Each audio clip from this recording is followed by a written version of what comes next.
Assalamualaikum warahmatullahi wabarakatuh. Hari ini kita akan membahas mengenai materi persebaran flora dan fauna yang ada di bab 2 di kelas 11 ini. Nah, persebaran flora dan fauna ini terdapat di fenomena geografi, yaitu lapisan biosfer, yaitu lapisan yang mempelajari tentang makhluk hidup. Makhluk hidup di sini itu berupa flora dan juga fauna. Nah, apa itu biosfer?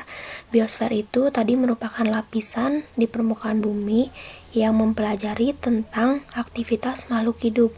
Makhluk hidupnya di sini lebih dicenderungkan kepada flora dan juga fauna. Kira-kira flora dan fauna itu apa? Jangan sampai terbalik ya, kalau flora itu tumbuhan, sedangkan fauna itu merupakan hewan. Nah, di sini terdapat beberapa faktor yang mempengaruhi persebaran flora dan fauna, yang baik itu yang ada di Indonesia maupun yang ada di dunia. Di sini terdapat beberapa faktor. Yang pertama itu ada perbedaan iklim. Perbedaan iklim ini meliputi suhu, cuaca, kelembaban udara, dan juga angin. Kalau suhu itu biasanya berpengaruh terhadap pertumbuhan dan juga persebaran flora fauna. Biasanya hewan atau tumbuhan itu beradaptasi sesuai suhu yang ada di daerah setempat. Ada hewan ataupun tumbuhan yang hidup di daerah suhu yang dingin ataupun di daerah suhu yang panas. Itu pasti hewannya menyesuaikan dengan suhu yang ada di sekitar. Cuaca, kelembaban udara, dan juga angin itu sama seperti suhu ya. Hewan ataupun tumbuhan itu biasanya menyesuaikan dengan suhu, cuaca, kelembaban udara, ataupun angin. Lalu yang kedua ada keadaan tanah. Keadaan tanah ini biasanya dilihat dari tingkat kesuburan tanah.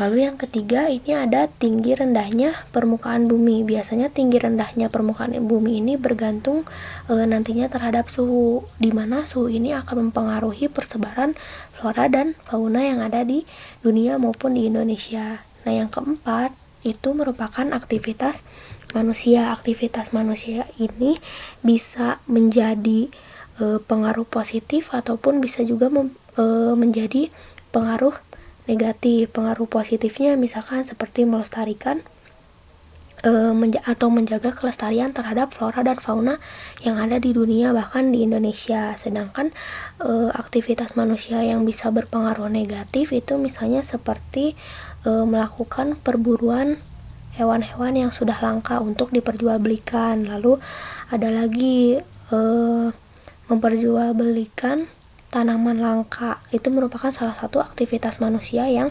berdampak negatif.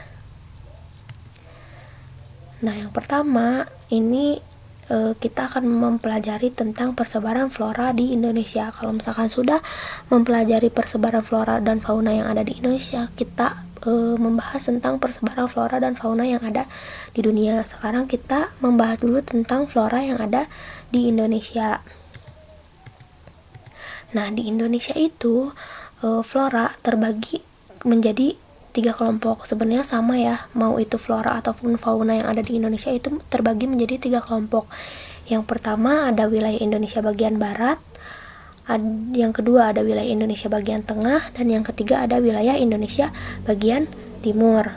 Nah, masing-masing wilayah ketiga wilayah fauna ini memiliki wilayahnya sendiri. Kita lihat di sini. Nah, ini wilayah Indonesia bagian barat itu meliputi wilayah Sumatera, Jawa, dan Kalimantan. Ini merupakan wilayah Indonesia bagian barat. Lalu untuk wilayah Indonesia tengah itu meliputi Sulawesi, Nusa Tenggara, dan juga Maluku. Sedangkan wilayah Indonesia timur itu meliputi Irian Jaya. Kalau misalkan kalian lupa, ingat aja pembagian waktu di Indonesia itu kan ada 3, ada bagian barat, tengah, dan juga timur. Begitupun dengan flora dan fauna itu pembagian wilayahnya juga sama seperti pembagian waktu yang ada di Indonesia. Paham ya? Jadi ketiga wilayah ini merupakan Sumatera, Jawa, dan Kalimantan itu termasuk ke dalam wilayah Indonesia bagian barat. Sulawesi, Nusa Tenggara itu merupakan wilayah Indonesia Tengah, Irian Jaya, dan Maluku itu merupakan wilayah Indonesia bagian timur.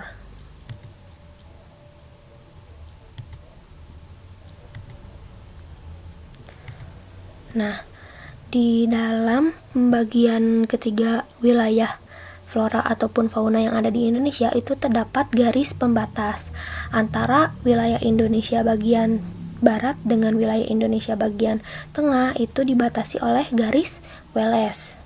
Sedangkan antara Indonesia bagian tengah dan Indonesia bagian timur itu dibatasi oleh garis Weber. Gitu. Jadi garis pembatas untuk membagi tiga wilayah flora dan fauna yang ada di Indonesia itu terdapat dua garis pembatas. Yang pertama ada garis Wallace yang membatasi antara wilayah Indonesia bagian barat dengan wilayah Indonesia bagian tengah, dan ada garis Weber yang menjadi pembatas antara flora atau fauna yang ada di wilayah Indonesia bagian tengah di sini dan wilayah Indonesia bagian timur. Paham ya, itu untuk garis pembatas. Nah, selanjutnya ini ada flora apa saja sih yang ada di setiap wilayah bagian barat, tengah sama timur itu. Nah, di sini flora wilayah Indonesia Barat tadi meliputi wilayah Sumatera, Jawa, Kalimantan.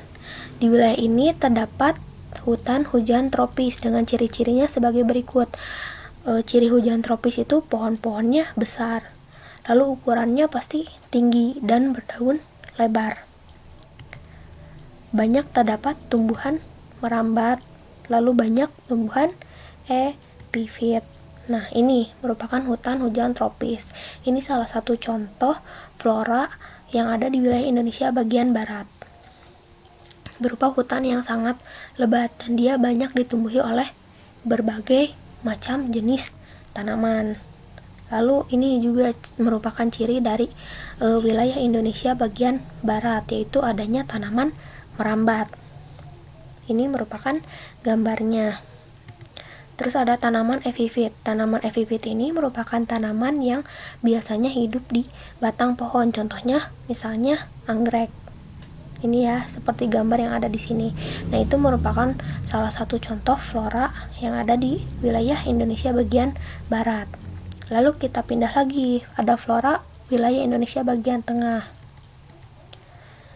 Di wilayah ini terdapat hutan musim dengan ciri-ciri sebagai berikut. Ketinggian pohon lebih rendah daripada hutan hujan tropis, daun tumbuhan gugur pada musim kemarau, dan tumbuhan mulai tumbuh lebat pada musim hujan. Nah, tadi kalau misalkan di wilayah Indonesia Barat itu terdapat hutan hujan tropis di mana tumbuhannya itu sangat lebat. Sedangkan di wilayah Indonesia bagian tengah itu merupakan contoh floranya yaitu ada di hutan jati, di mana hutan jati ini memiliki ciri yang sama dengan udara atau suhu yang ada di wilayah Indonesia. Misalkan kan Indonesia ini termasuk ke dalam negara yang memiliki dua musim, yaitu musim hujan dan juga musim kemarau. Nah, hutan jati ini pada saat musim hujan dia akan tumbuh subur seperti pada gambar yang ada di sini.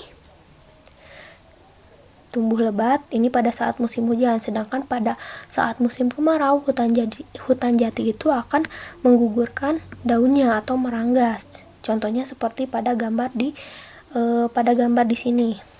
Nah, itu merupakan flora yang ada di wilayah Indonesia bagian tengah. Lalu yang terakhir ini ada flora wilayah Indonesia bagian timur, yaitu wilayah Papua, di mana di wilayah ini terdapat hutan sabana dengan ciri-ciri sebagai berikut. Terdapat padang rumput, semak belukar, dan pohon-pohon rendah. Nah, ini merupakan contoh sabana yang ada di Indonesia. Sabana itu merupakan padang rumput yang diselingi oleh pepohonan. Ini ada di wilayah Indonesia bagian timur, yaitu di Papua. Paham ya perbedaan flora atau tumbuhan yang ada di Indonesia bagian barat, tengah, dan juga timur. Kalau barat itu ada hutan hujan tropis, kalau tengah itu ada hutan musim, contohnya tadi hutan jati. Sedangkan untuk wilayah Indonesia bagian timur itu ada sabana. Nah, mungkin cukup sekian untuk pertemuan hari ini. Mudah-mudahan kalian paham. Apabila ada pertanyaan, boleh nanti kalian